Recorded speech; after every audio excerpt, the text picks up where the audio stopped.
Mr. Carter, were you getting paid within those 2 months? Well, what I did, I had the use of the van, personal use of the van. Okay. I kept it 24 hours, so it was basically a volunteer job, like. You weren't paid at all? Not really. Judge Juarez. Mr. Carter, you said that the police did not ticket you because the accident was not your fault. Why is it that you believe that the police felt it wasn't your fault? Did nobody get a ticket? I didn't get a ticket. They didn't get a ticket or nothing, so I assume, I had my day in court. Just for the record, this is a copy of the same police report we just looked at. There's actually a box checked here under Unit 1, which is again your vehicle, and the police have determined that you were at fault for the collision. Do you have anything to suggest otherwise? No.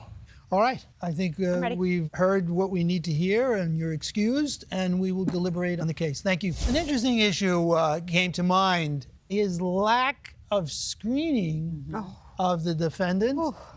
You would imagine that running that kind of a business, that you would do your best to make sure that you had somebody who was really reliable to drive the children around. And I can't believe and he's... if he was negligent in not doing that, how does that impact the defendant's liability? It was just at the time, I guess. He found a buddy who had nothing to do, didn't bother to check whether he was capable of driving a vehicle. So and if the defendant is working in the course of the plaintiff's business and he gets into an accident, is he liable to his employer or the person for it? No, and The not answer under is Georgia no? law. The answer is no. So we're not in a position, given his contributory negligence, to award him anything. That's kind of my position, yeah. Yeah, and I wouldn't even need to get there. I think if in the course of driving it for his business, which he clearly was, because he was going to pick up the children from school. Perfect. Okay. I think we have a verdict. We have a verdict. I do. And the complaint is dismissed.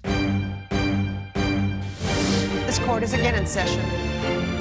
Mr. Jones, you are in a very important business, taking care of the children of others in your community. Yes, sir. Because of that, you are being held accountable for making sure that the people you engage to help you in this business are of the highest caliber in terms of the role that they're going to play in your business. In this case, you really did nothing other than take a recommendation from a friend to utilize the defendant in driving your car.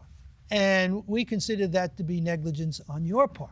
Yes, sir. And on the other hand, Mr. Carter, we have concluded that you were operating this van in the course of the plaintiff's business, and therefore the plaintiff would be liable. Yes, sir. You understand me? Yes, sir. So under the circumstances, your complaint is dismissed unanimously by the three of you.